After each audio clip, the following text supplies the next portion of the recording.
Теперь в различных школах Абхазии учителя биологии, физики, химии и географии будут работать по совершенно новой методике.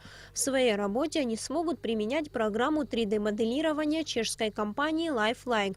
На сегодняшний день данная программа уже достаточно популярна. Ею пользуются в 119 странах мира. Программа позволяет рассматривать мельчайшие частицы атомов, клетки любого организма, увидеть в виртуальной реальности, как на самом деле устроен мир.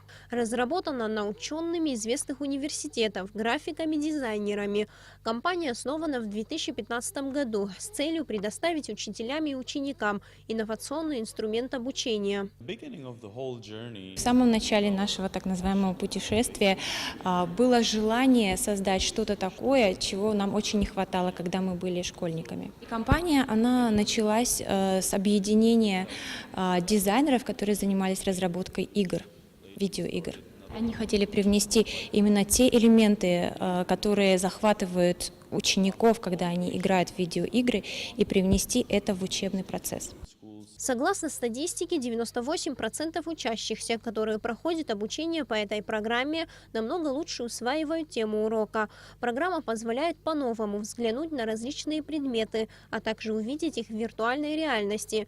Преподаватели различных школ Абхазии по 2 дня проходили серию обучающих семинаров, в ходе которых узнали о ключевых функциях приложения и научились пользоваться программой для подготовки учебных материалов. Думаю, что детям, наоборот, будет более интересно и поучительно смотреть, то есть, например, если конкретно брать географию, да, то, как выглядит Земля, как располагаются на ней материки, потому что зрительно дети больше запоминают, нежели на слух. Как бы эта программа дала огромную возможность наглядно показать какие-то определенные уроки.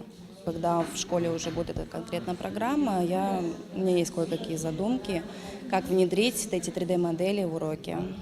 Компания LifeLike сотрудничает с детским фондом ЮНИСЕФ.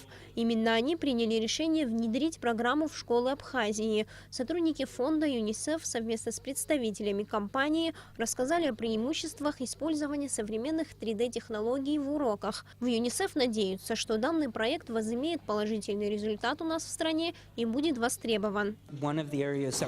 Основной целью нашей работы является предоставить возможность школам более глубинно и более интересно изучать такие предметы, как математика, наука, физика, химия.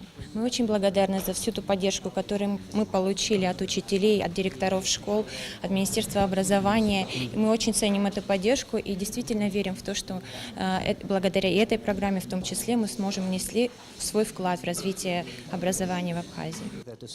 В презентации приняли участие и школьники, которые будут изучать предметы химии, биологии, физики, географии по этой программе. Специалисты, проводившие в течение месяца тренинги, показывали, как работает программа и какие возможности она открывает для учащихся. Цария Смыр, Степан Мартиросян, Абхазское телевидение.